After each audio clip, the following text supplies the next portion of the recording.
Welcome everyone to Bite the Bullet. I'm your host, Jay Reese, and I have an awesome, spectacular guest for you today. I met this guy through a podcast network, and we kind of hit it off right off the bat. I've been talking to him behind the scenes, and he is ready to bring that energy. He's ready to change the world by a very interesting method that I personally have never heard of, other than one gentleman doing it before, but that was a completely different issue that I probably will bring up later in the show. But without further ado, let me go ahead and bring on Jonathan Rivera by giving him a proper introduction. He is a conversational activist who hopes to inspire people to change the world every day with conversations with those who disagree, don't like, or those who don't understand. He also inspires people to use their amenity to seek out those who are different, to learn and comprehend from them rather than argue with them. As he puts it, to extreme listen and change the world every day with conversations. So let's go ahead and bring on John Rivera. Hello, my guy. What is up? Hey, how's it going, man? It is very, very good. I'm glad to see that you were well. We were talking a little bit before the show actually started, and I almost slipped up and asked you to go into detail about a conversational activist. But if you don't mind, go ahead and do that now, because I want to make sure everyone has a clear understanding of what it is you do. Absolutely. And I just want to start off by saying thank you. Thank you again for this opportunity. You're more than welcome, my friend. To talk to you and the audience as well. See, like you mentioned, I'm a conversational activist. And what that is and what I do is I actually seek out to have conversations with those people that are different, those people that disagree with me. And even those people that don't understand me, and I may not understand them. Right. Because I'm actually changing the world every time I have these conversations. Mm-hmm. And how I'm doing it is because I'm trying to learn from these people that I speak but I'm also trying to find a commonality. I'm trying to find the one thing that we both have a passion in, and the one thing that we both love, right? Mm-hmm. Now, the reason I call it activist, because that's kind of a strong connotation these days, right? Right, exactly, yeah. Yeah, and you would think that that'd be, like you think of activists and you think somebody who's like in a protest or holding up a sign.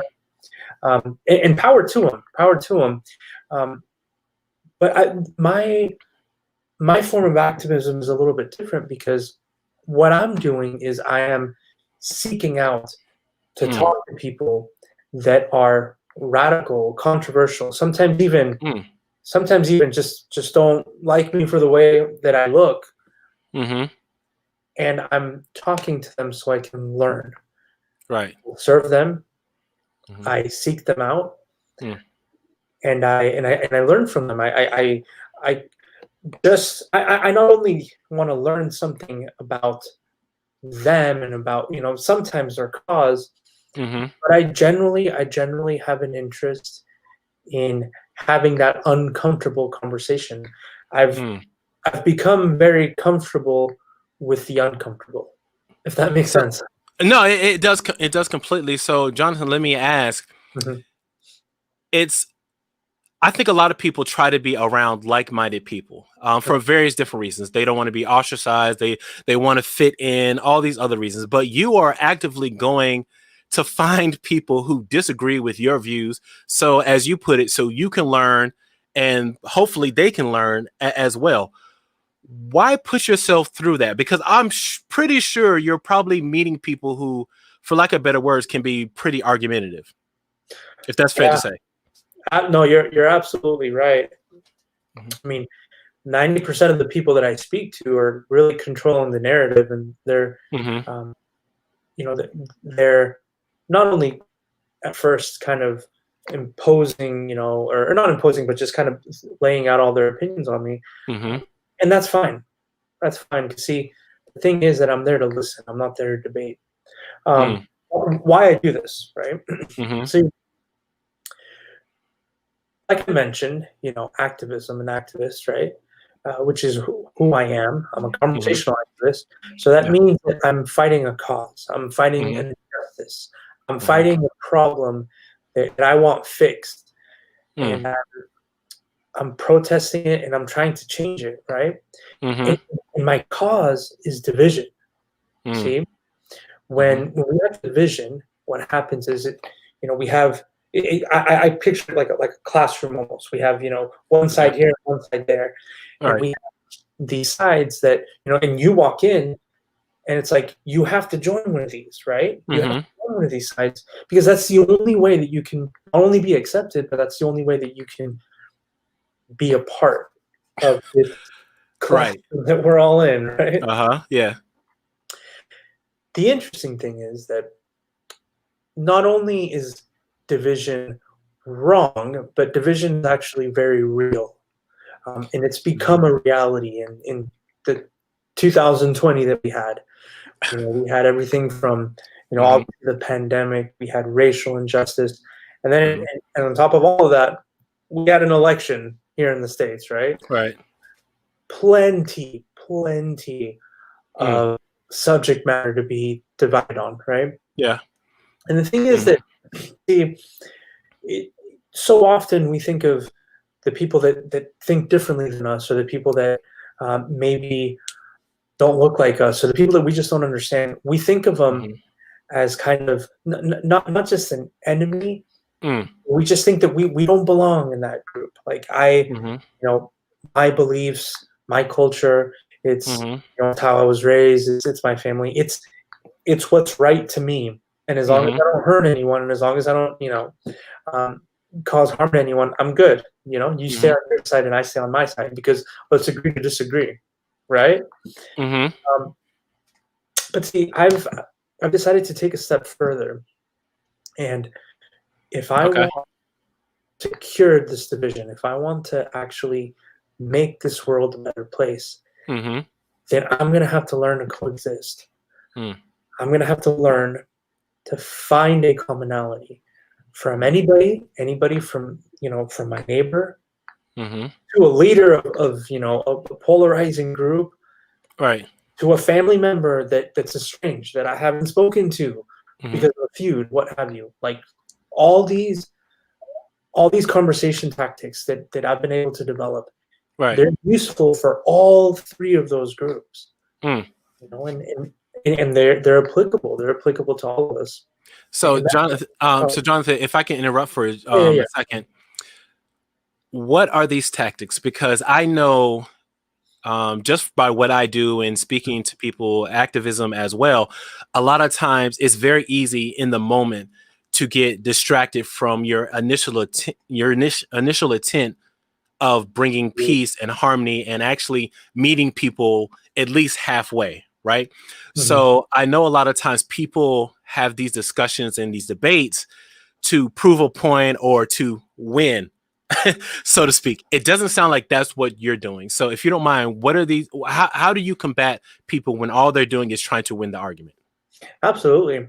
You know, I think at first, the Hmm. first thing that I really want the person to understand is that Mm. I'm there to listen and Okay. I'm there to learn. Mm. I don't, and this is hard. This is hard. Yeah. It's not easy, but Yeah. and it's taken time, and I'm still working on it. Hmm. Um, to sit down and listen to somebody, Hmm. many times, indirectly be offending you, right? Yeah. But to sit down and listen to somebody, it's hard because you're like you mentioned, your initial reaction is to okay, let's like no, you're wrong. This Right. is what's going on. How are you not seeing this? How are Hmm. you not seeing what I'm seeing, right? and Exactly. Yes. the thing is that what I've the tactic that I've used and that Mhm.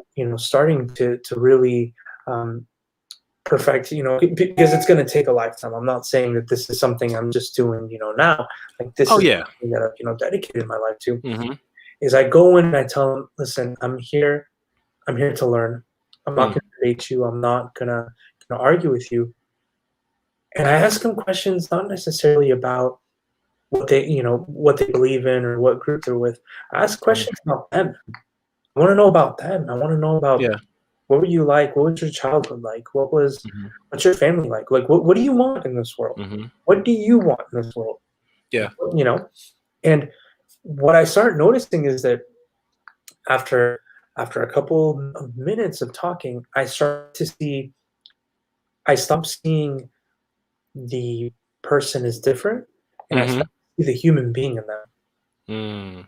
I start to see that, and when that happens, I start to find not just the commonalities that we both have, but something that we can both be passionate about, even with all the disagreements that we have. Yeah.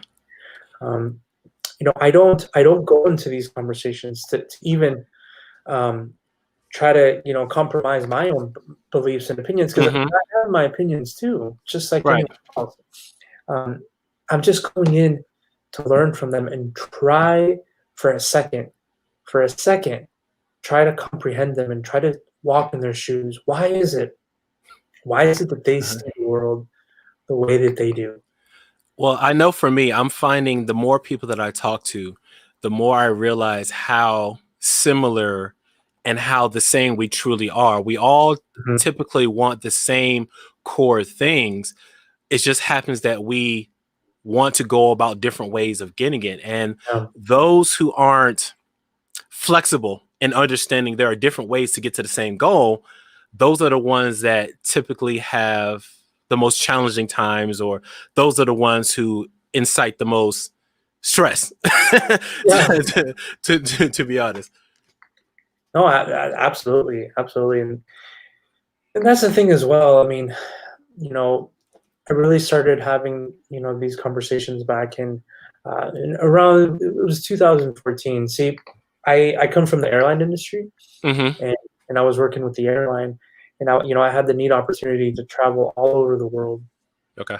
To, different continents, different cities, for days at a time, really. A lot of my trips were just, a couple days at a time.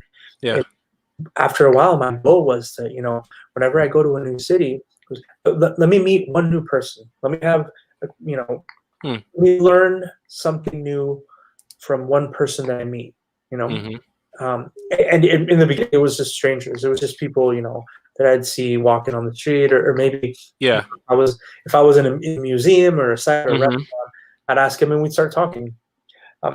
That's kind of how I've always been. I'm very forward with that. Then eventually what happened is I started researching people, and I started emailing people before I'd get there. Even right now in 2020, I've had the unique opportunity to sit down with people on maybe both spectrums. I've sat down with somebody who was part of a racist group, if you will.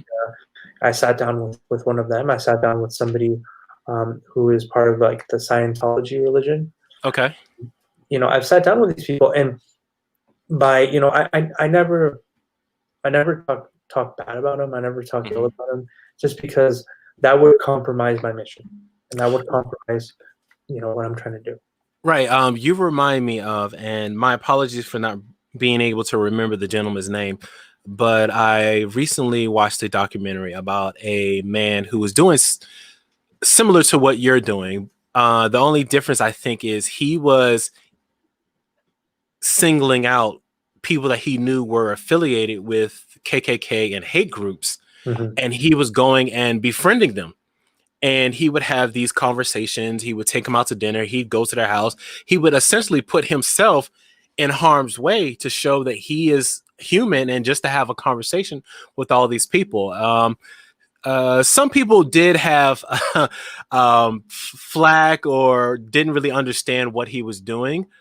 I can't say that I really agree with what he was doing, but I understand the purpose, because if we don't come together and understand our differences in a mutual, respectful conversation, nothing's ever going to get done. We're going to keep having wars. We're going to keep being divided, as you were saying earlier. And right now, the world, and definitely the United States, is a very divided place right now. Yeah, no, absolutely. Are you talking about Daryl Day by chance? Yes, exactly. Thank you, Okay, sir, okay. for being able to know his name. Yes. Yeah. Oh, I love. I read his book actually, Yeah. and watched the documentary. Um, Mm-hmm. yeah, it's I I know that a lot of times, I am speaking to pretty controversial people, Mm-hmm. and as a matter of fact, you know, I use my anonymity. I'm not a journalist. Yeah. Not I'm not a celebrity. I'm not anybody with any. I don't have an agenda, really. Mm-hmm. And I use that. I use that as my strength, as my power to be Mm-hmm. able to have these conversations with people because I need them to be comfortable with the fact that I'm only there to learn from them. So, how do you begin a conversation with someone that you know is going to have a different viewpoint than you? What is the mindset, and how do you overcome those challenges? Because I'm sure once you introduce yourself, these Mhm. people are probably skeptical of what your agenda might be and what you're trying to accomplish. Yeah, no, that's always hard. That's always hard. And Mm-hmm. the interview, or sorry, not interview, but conversation, it Yeah. normally starts with me, of course, thanking them for being there. Mm-hmm. Quite often, a lot of the people I've met them in an event or Mm-hmm. something that they're doing. Maybe it's their place of business, maybe it's a rally that they're having of some sort, and I Mm-hmm. offer to help. I serve them. I say, can I help you pass out water? Can I help Mm-hmm. you? Maybe put up some chairs. Can I help you? Can I help you do something? I just really want you to Mm. know that I'm there to learn. Um, Right. and I go and the conversation usually starts. We start talking about them. It's really Mm-hmm. about them, and kind of like I mentioned in the beginning. They are controlling the narrative in the beginning. Yeah. They often don't believe that I'm there to not debate, and Mm-hmm. they want to get to me. I think that they want me to kind of up my guard and just Mm-hmm. start arguing, start debating. Right. But I don't, and Mm-hmm. it's not like a poker face type of thing. You know, I generally, and I have to remind myself. It's happened several times, Jay, where I just have Uh-huh. to remind myself why I'm there, and that this person that I'm sitting in front of Mm-hmm. um, may very well have hurt people, Mm-hmm. talks ill of people, hates people, Yeah. and um, or just sees the world completely different. But Mm-hmm. they're a human being. They're a human being. Right. They There's a reason why they think. There's a Mm-hmm. reason why they are the way that they are. Even though I may not agree with that fundamental reason, Mm-hmm. there is one that exists. I'm trying to get to it. I'm trying to understand and comprehend it. So, Jonathan, so let me play devil's advocate for a second. Okay. So, I know that you are a person trying to change the world for the better, right? By multiple conversations at a time, right? So, how do you know that your viewpoint?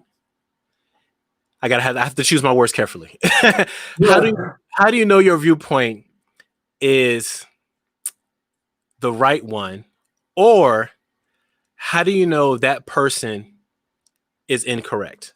If that makes sense, Yeah. you know. Right. Well, during the conversation, Mm-hmm. my opinion doesn't matter.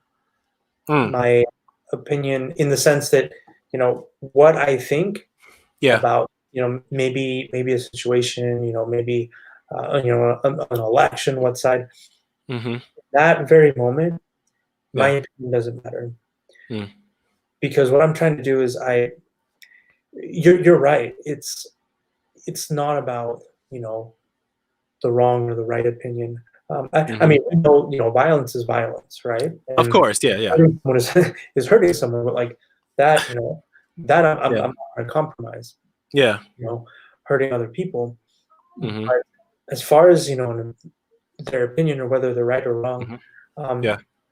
I don't, that doesn't matter to me. And I have to, Mm. again, I have to remind myself that, you know, at some point of the conversation, they might say Mhm. something that I totally disagree with, but I have to drop that, and I have Mhm. to try to find it. And it takes some time in the conversation, but I have to wait for that human being and that passion.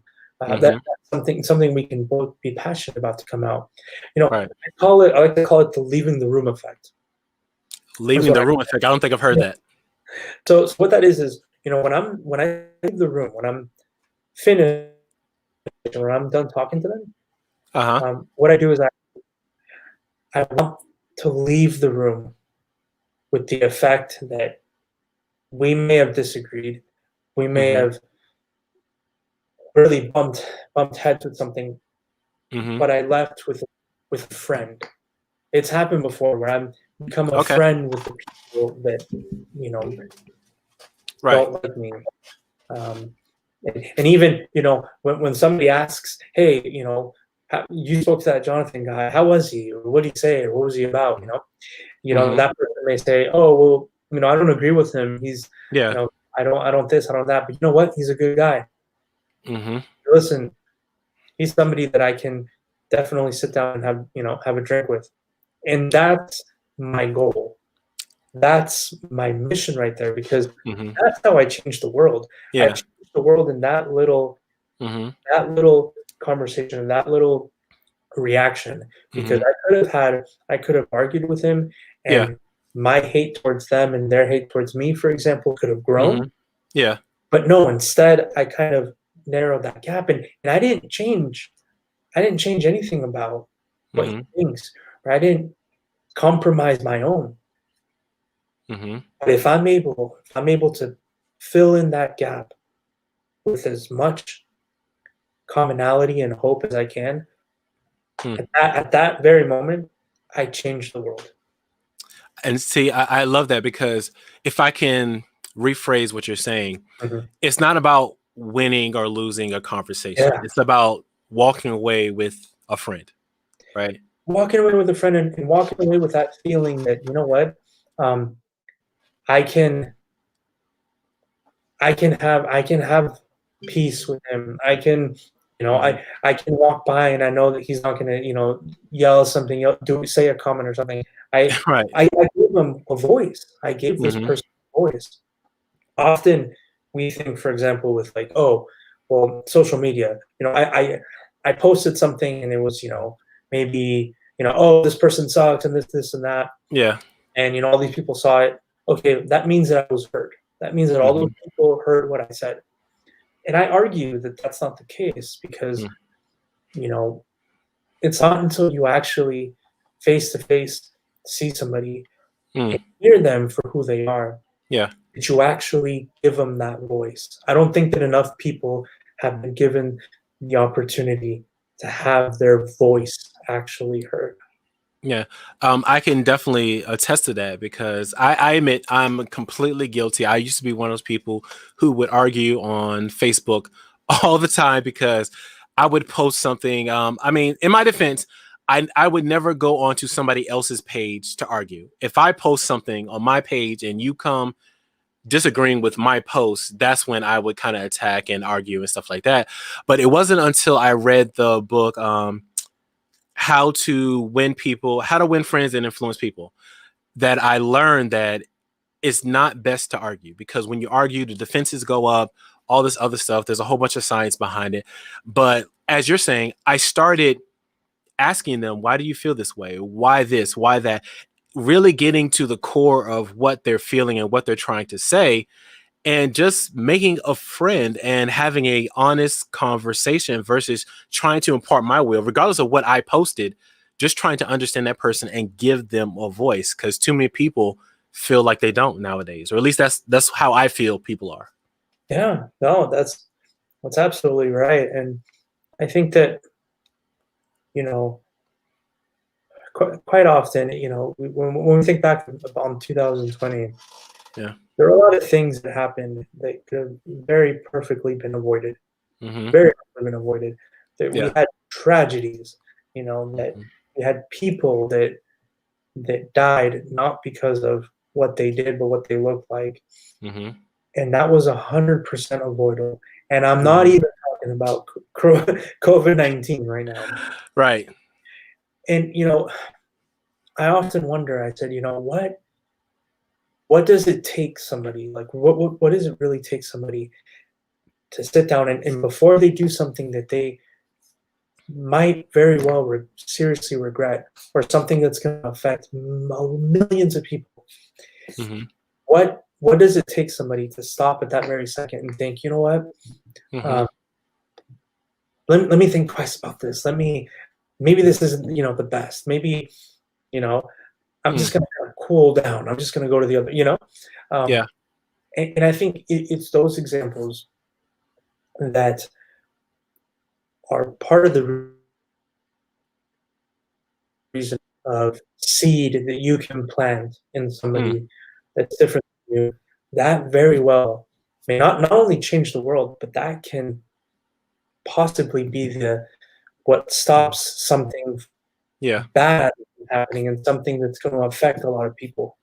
Well, there's It, several. Sorry to interrupt. There's several sure, studies out there that show that if someone was there to spend time with a mass shooter in a positive, healthy manner, a lot of those instances could have been avoided, because a lot of times all they wanted was attention. They were people who were neglected, bullied, and taken advantage of, and a lot of times often abused.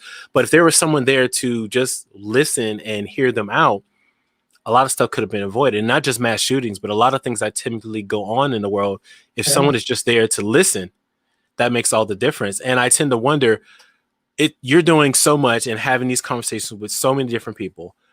Are you able to stay in contact with these people like after you meet with them, or are some of these instances just one and done kind of thing? Or is that like a very crude way of saying that? No, I am. Yeah. Some people have chosen or have requested that I not say their names, and even Oh, of course. Yeah, I get that. Yeah, obviously. situation. Yeah. But what I'm doing is I'm trying to compile these Mm, conversations and right. publish them to really inspire people. Like, Mm, really think that you could learn. Like, and it sounds a little ironic, or yeah. maybe even questionable. Hmm. When I say, for example, that I learned something from a leader of a hate group. Like, Well, no, what I think I try to tell my kids all the time, yeah, every person you meet, every person you know is going to know something you don't know, and vice versa. So I believe wholeheartedly you could easily learn something from someone who's a part of a hate group, and without believing in what they believe, you yeah. know? No, and that's the thing. Uh, Dia Kong. Dia Khan, she's a Mm. British filmmaker, a British Yeah. documentary filmmaker. Um, I listened to one of her stories, kind of recounting some of the, um, you know, just experiences that she had when she was filming with jihadists, right? Hmm. People that had left the group and people that were even in it. Like, she was able to talk to both. Yeah. And one of the things that really stuck out to me one time was she said that she was talking to someone. She was on a train back Hmm. to, she was in some city. It was like a 2-hour train ride, and she was Yeah. really able to sit down with somebody and really have a good conversation with them. Hmm. Um, and this person was somebody that was going to, or had some point been affiliated with one of these groups, right? Mm. Okay. And at the end, the person that she spoke with turns to Dia Khan and says, "You know what? Like, I would." And she was kind of telling about the jihadists, and some Yeah. of the attacks that have happened. And she goes, "You know what? I would I would kill for you. I would kill and not kill for you. Like, I would. But if you told me not to, I Uh-huh. would." And she's like, "Excuse me? Like, what are you saying? You know?" Right. Yeah. And she said, "You've listened to me. You were Mm. actually my friend, and Right. no one has ever done that at all." And that was like really strong, because what I interpreted from that was Mm. that this person that at some point could have possibly done something that could have negatively affected a lot of people, Yeah. would have completely gone the other way and would have not done it if by just having this really stranger Yeah. talking to them and giving them a voice. And it's like, wow, like that's how powerful Mm-hmm. giving somebody a voice and letting and like extreme listening to someone, that's how Mm-hmm. powerful it is, that you can essentially affect someone's decision making of that stature. You know what I mean? Like that story really, really got to me, and I said, "Wow." Um, Now, I'm not saying that everybody's going to be like that, but Mm-hmm. Well, it's funny enough. Like, granted, yeah, there are some people in this world who just want to see the world burn for lack of better reasons or lack of better sayings. But I'm a firm believer that if you take the time to show good, particularly to those who need it, you're going to get good back. And for instance, I've always been a fairly good person. Like I've always had a moral compass. But when I was younger, I did young, stupid things. So I remember there was a time where me and a friend of mine were in 7-Eleven and we decided to try to steal some candy. Now, granted, like I'm sure if I'd have asked my parents for money, they would have gave it to me. But me and my friend were in there, and I'm sure like we were just probably out and said, "Oh, we want some candy or whatever." But we went to try to take the candy, and you ever get that moment where you feel like somebody's watching you? The moment I reached to get the candy, I saw an older gentleman looking at me. And the only thing he did was shake his head and like move his fingers to like say, put it back. Me and my friend were petrified. We put the candy back. The man like walked out the store, and me and my friend were just standing there like, oh my God, we almost got caught. So at that point, we go outside and the man is still there. And he looks at it, he's like, hey, come here. So the man, once we get to him, he says, look, you never in your life needs to steal. You can ask your parents, your guardians. You can always get the money to get what you want. Here's $5. Get your candy, but don't ever steal again.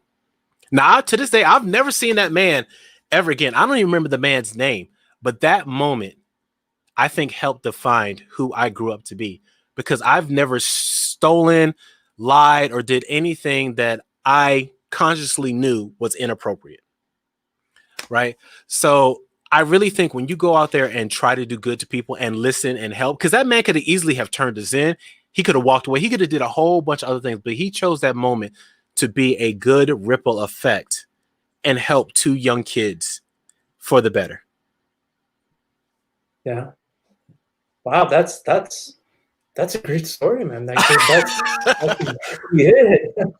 That's exactly it. Like that lasting effect that we can have on someone. And mind you, this person, right? This man that saw you and your friend, like Yeah. he wasn't like like a leader of some sort. He wasn't on he wasn't on TV. He wasn't like, you don't even know his name, right? Right. The lasting effect that he had on you, and really at that point, he changed the world for you. 100%. Yeah. And that's what it's about. That's exactly what it's about. I know that some of the people, for example, I'm going to speak with, Mm-hmm. are going to be kind of really intense conversations. But I inspire Yeah. people to be able to talk to that neighbor, talk to that coworker, Mm-hmm. that talk to that person that Mm-hmm. may have a different opinion than you. Mm-hmm. You don't understand. They don't, maybe they don't understand you.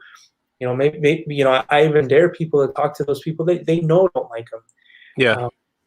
I inspire you to do that, because that's change, and that's steps forward. Often people say that it's our leaders that need to change and our leaders that need to set the example. That's true, but I still argue that that's not where change begins. Mm-hmm. I think and I believe that change starts from the bottom. Agreed. starts from the bottom, and it starts with us, and it's Mhm. fundamental. And anonymity Yeah. should be used to one's advantage, because by not having that following, that fame, that you can actually do a lot more impact, because the Mhm. less that you know, the more that you can not only create and recreate the way that things have been done before, Mhm. but the more that you can actually talk to the people that matter, the people that are here, the people that we see every day. So and that's what I'm really inspiring people to do, because that's where change begins. Well, Jonathan, I definitely think you have already changed people's lives. And I think you are going to continue to change people's lives until God decides to call you home. And dude, I can't even lie. Like, you've already inspired me, because it's funny how I know that I'm a motivational speaker, but I still don't go out my way to necessarily speak to people who have different beliefs. But live on Instagram, YouTube, and Twitch, I will start doing that, my friend, because of you. You have inspired me. And I think this might be a good place to bring some change, and let's get into the bite the bullet questions, I'm my good. friend. So if you haven't seen the show before, or you're not familiar with the bite the bullet questions, these are a stack of questions that Jonathan has not seen, and I'm sure he is shivering in his seat anticipating what these questions are. Jonathan, my friend, are you ready to bite the bullet? I'm ready. Let's do it. All right. So, first question, my friend, what motivates you to do what you do? Change, change. The domino effect that change can have. Mm, Uh, the I want to really inspire and show people. I want to show people that it's simplify it. I mhm, really want to simplify change, and what that word is, because we hear it all mm, the time, right? yeah. We hear, but what does it mean? How do we do it? So it's really, I'm really infatuated with people and how we are and how we interact, and it's like I said, it's a lifelong cause. So really change, and the opportunity to Mhm. meet people. All right. I agree with you, my friend. Next question. What is the one common myth about what you're doing that you'd like to debunk? I think that, again, it's the influence. Mm, You need to have a large following. yeah. You need to have you need to be a leader of some sort. You need to have a name for yourself to create change. And I absolutely disagree with that, because I think that that's not where it happens. That's not where it happens. It happens, and the most impact happens at the bottom. 100%, my friend. What's one thing you wish you had known when you first started this? Just how hard it is to sit down debate with someone. Like, it's really something that takes time and effort, and Mm, the louder mhm. someone is, the more they have to say, and the more that Interesting. they have to kind of. It's going to be longer. Like the louder the person, the longer it's going to take to kind of say. Yeah. I can understand. I get that. Definitely. Um, if you could have dinner with any three people, dead or alive, who would they be and why? Whew. Wow. Okay, that's a good Yeah. one.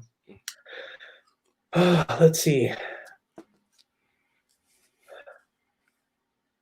Muhammad Ali. Oh, Muhammad okay. Ali. Yeah.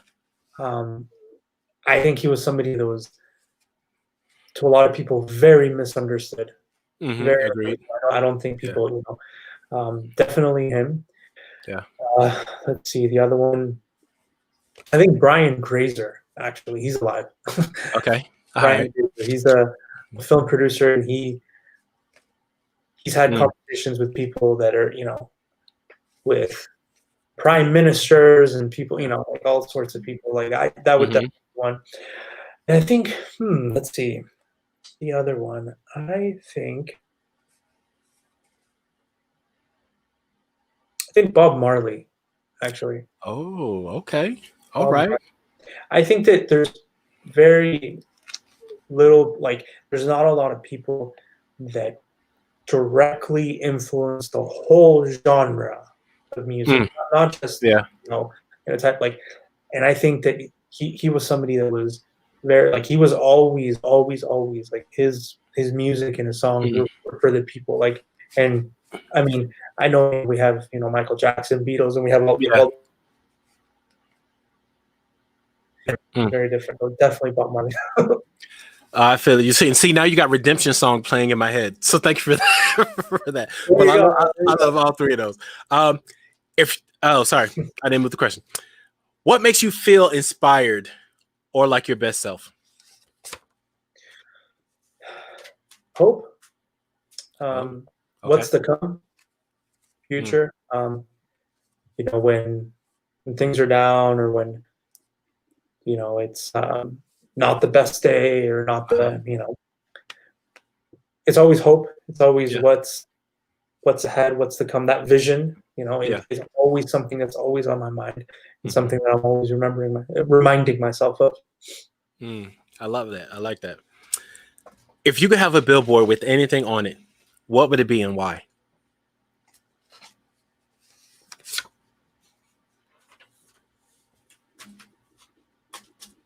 Change the world every day with conversation. Nice. Okay. What's the most important thing you've learned so far in your life and why? Hmm.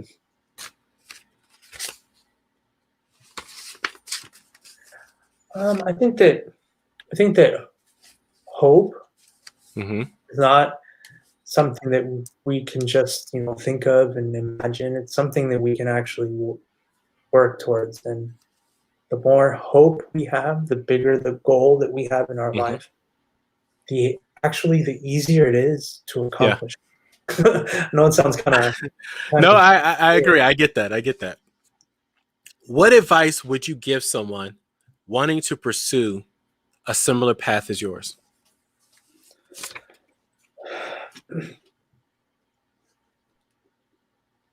to just hit the pavement, just start talking to someone, Yeah. um, and you'd be surprised. You'd be surprised how many people would actually sit down and talk to you. Because I know it could be a little daunting in the beginning to think about, but um, you can be pleasantly surprised. I agree. I agree. Who are the three people who have been the most influential to you? um, I think my parents definitely. Hmm. I think my wife has really taught me things about not just how to be better and things I need to improve on, Hmm. um, but she's actually taught me things about myself as Okay. well. So I'm really grateful to her. Hmm.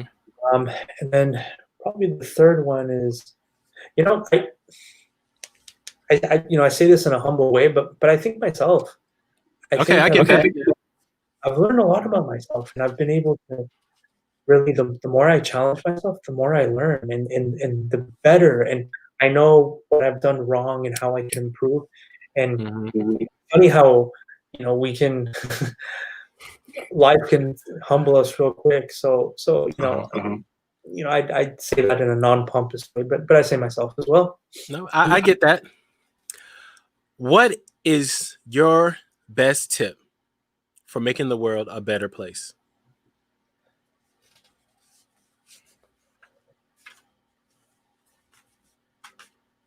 Look for the common. Don't look for the different. Look for what you have in common with people, and Hmm. ignore the differences. Just try to ignore the differences. 'Cause the differences, Yeah. they're background noise. The Look. commonality, Hmm. that's what you should focus on. Look for the look for the commonality. Ignore the differences. I like that. I don't think I've heard that one. That was okay. All right. If you could turn back time and talk to your 18-year-old self, what would you tell him? It's gonna be all right. All right. It's gonna be all right, and enjoy the failures and enjoy the difficulties. I love it. I love it. Okay. What are you afraid of? Spiders. I'm not too fond of spiders either, my friend. Yeah. Well, no, I'm afraid of of doubting myself and having that doubt come over. But at the same time, there's it's normal. It's normal, but it's also normal to overcome it. So yes, yeah, just the doubt, the doubting myself, doubting people. Like people have definitely debunked any doubt I've had in them, and that's another thing I've learned a lot. So. All right, I like that.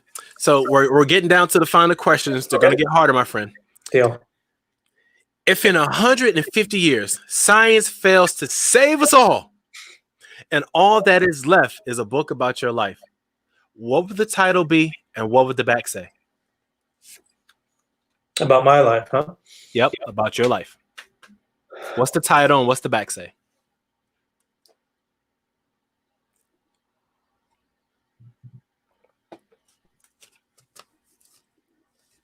I change the world with conversation, one conversation at a time, every day. Nice. Okay. All right. Cool. So, what are the best resources that have helped you along the way? Well, that's a good question. The internet has helped. I think definitely, doing your research on people that you want to talk to is probably the most important thing, because you need to be ready and you need to know. You need to kind of, pay your dues a little bit. Like you need to know who it is that you're speaking to. So when you can not just, give references on things and maybe stuff that they've worked on, but also vice versa. They're going to talk about something that they've done as well, and you need to know that. So definitely, I love reading. I've always been a reader. So definitely the internet, but books also. Be aware of your surroundings. Be careful. I know a lot of people say that the media controls this and that. That may be true, but just take out of what you see. Take everything with, I almost want to say, with a grain of salt. Yeah.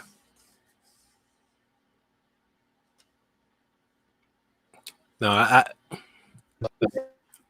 think my connection froze for a second. You still there, Jonathan? Yeah. Okay. So, our last question, and I always say the very toughest for last. Okay. Where can our listeners connect with you online?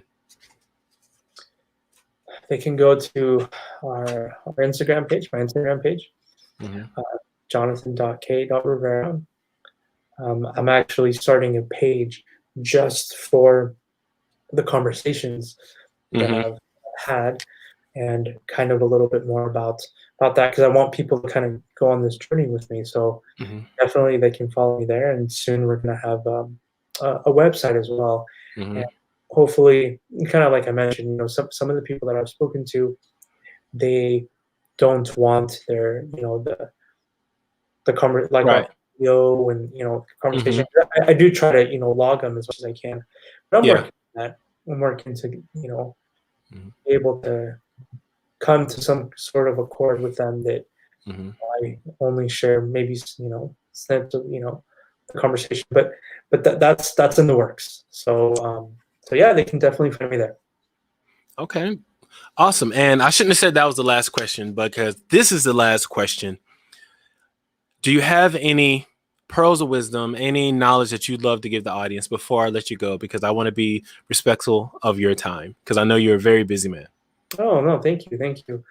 And again, it's been a pleasure, and I've been able to learn a lot from you, actually, just sitting. Oh, thank you. You. So I appreciate it. I really do. But it's activism comes in many different ways and different forms. Mm. And we may fight injustices and things that we want changed in the world. Hmm. But conversation isn't anything different. Conversation needs to happen. More conversation needs to happen. And you'd be amazed how every day you can change the world. It happens every day. And it's up to us.